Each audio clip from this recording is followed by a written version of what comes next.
Hello and welcome to Digital Farm TV Rural News. I'm Andy Walker.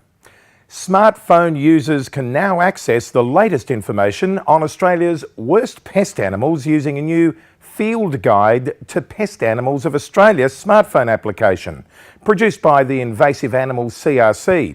CEO of the Invasive Animals CRC, Andreas Glansnig, said that the app was the first of its kind in Australia, providing smartphone users with information about 31 of our worst pest animals, the damage they caused, and how to identify them in the field.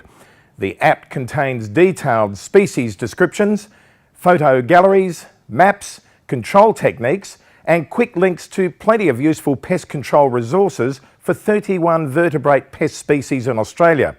The app also contained audio calls and photos of footprints, tracks, and droppings, making it a lot easier to quickly identify pest animals in the local area, as well as learn about some of the emerging pest animal threats to our environment, agriculture and communities. Australian extra virgin olive oil producer Cobram Estate last week crossed the medal finishing line as the most successful exhibitor at the inaugural 2013 New York International Olive Oil Competition. Cobram Estate's 2013 extra virgin olive oils received a total of 2 best-in-class trophies and 4 gold medals from their 4 entries, including winning the prestigious best-in-class in the medium single varietal category and the robust single varietal category.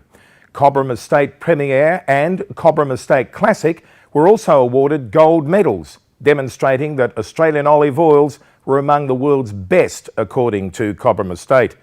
The New York International Olive Oil Competition assembled an international panel of experts to identify and honour the very best extra virgin olive oils in the world. Cobram Estate competed against more than 700 other entries, including some of the most prestigious olive oils from Italy, Spain and California. The Tasmanian Farmers and Graziers Association has welcomed a new $1.2 million state government program aimed at increasing the size and scope of vineyards and orchards on the island. Minister for Economic Development David O'Byrne has released guidelines under which people can apply for interest rebates for the first 3 years of the establishment of new orchards and vineyards. TFGA Chief Executive Jan Davis said expansion in these sectors was an inevitable consequence of Tasmania's accelerated irrigation program. Most people probably did not realise that there were long lead times in establishing fruit and wine businesses, she said. The TFGA was instrumental in ensuring that the scheme addressed the needs of orchardists and vineyard owners. As part of the Biological Farming Roadshows, Albury will host New Zealand soil scientist and teacher Graham Shepherd on May 4th. Shepherd will teach farmers how to read the condition of soil just by looking at it.